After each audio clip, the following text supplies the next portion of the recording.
I understand where people get all giddy about the franchise tag number being so high, right? You go and it's 37 point something this year, then it will jump again next year if the salary cap continues to move where everybody thinks it is, and it'll be closer to $50 million. But if they're willing to say that we'll do it a third time and we'll pay you $50 million or 49 or whatever that number is that's higher, then that's what he's worth to the Dallas Cowboys. I just think ultimately in the end, a deal will get struck. And I know what you're saying, Jay, about betting on yourself. You can't continue to go to the well, man, over and over and over. For what, though? At some point, a number is going to be the ultimate number that you reach.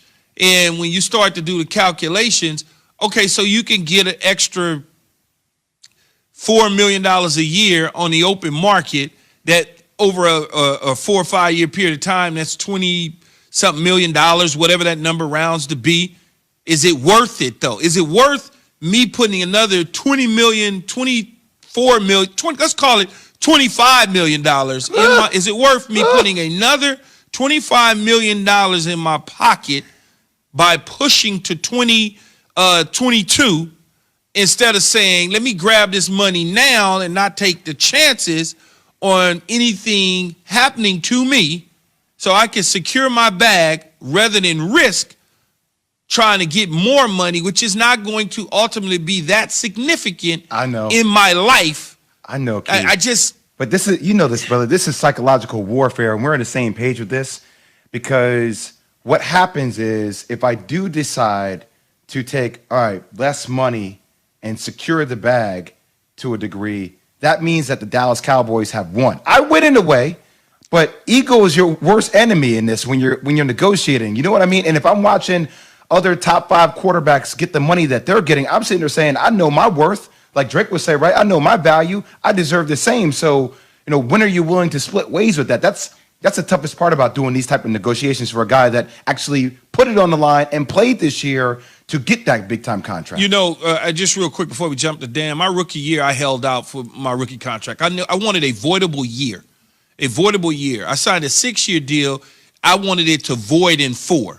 And my agent sat there and he said, I'm not about to agent for my next client with you. I'm not going to use you to agent for the next client because anything could happen. The sun could explode.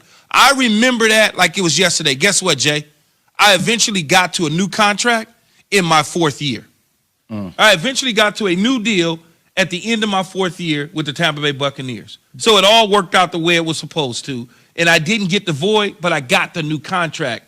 So it was like, you gotta know when enough's enough. Indeed. Remember, Jerry has said that Dak has all the leverage. Yes, that's right. The guy directly negotiating with him essentially said publicly, the other guy has all the leverage. Remember, it's a simple conundrum. You can continue to play for the tag, and if he plays on the tag for the 3rd straight year next year, obviously you're talking about unprecedented territory. But by playing on the tag, those paychecks are great, but you are foregoing long-term security. And that's something that both sides want to give Dak. It's just a matter of how long is it going to be? Let's bring in Dan Graziano, the ESPN NFL insider. What more can you add to the conversation here, Dan, as March 9th looms?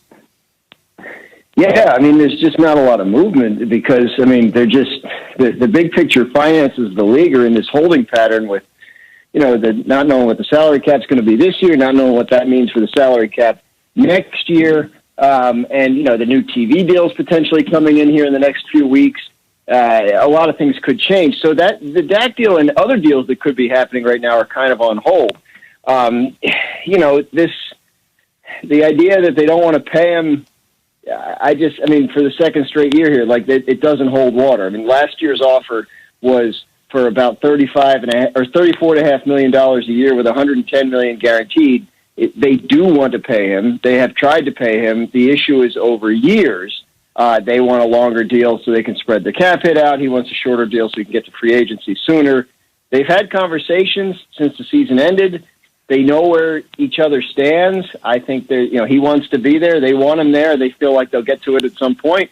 But right now it's on hold because of the fact of they don't know how to structure it because they don't know what the caps are going to be the next 2 years. Dan, that is your last Dak question of the week. I promise you. Just this week. For with us, I know you have other duties that you need to take care of. But let me ask you a Big Ben question. It seems like the Pittsburgh Steelers and Ben Roethlisberger are trying to work things out. What are the chances and possibilities that that does not happen?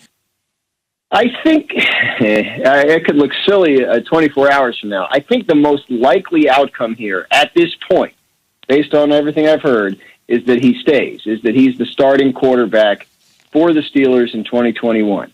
How they get to that point, I can't be sure, because the most they can save on the salary cap this year if he's on the team is about $17 million. Now, maybe that's enough. It will just hamper them in terms of their ability to sign free agents, do extensions with some of their great young players, et cetera. But it sounds like they want to find a way and that he wants to be there. So I think there could be resolution on this here in the next day or two, because there has been contact between the two sides in the last couple of days, and they know sort of what needs to happen to make him to keep him their quarterback. Could it still go off the rails and end up with him released or retired, et cetera? Yes, it could. Absolutely could.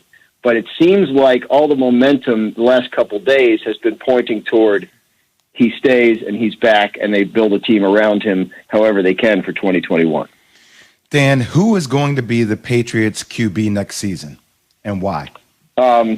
I mean, how's your arm feeling? Like, is it? I mean, they could have tryouts, and we may need to get up there and see if, And look, I think they could bring Cam Newton back. I'm not sure that's their top option right now. Obviously, it didn't go great, though they did really like Cam. Like, I mean, the way he was in the building, how hard he worked, he made a good impression on the coaching staff.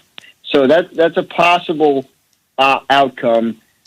We've heard Marcus Mariota brought up as a possibility there. He's available in trade. He's backing up Derek Carr in Las Vegas, and he's making a lot of money this year. They want to move on. But it starts to look a little bit, like you're picking over the bargain aisle here at some point. Do you look at Ryan Fitzpatrick? Do you try to get, Jameis Winston away from the Saints?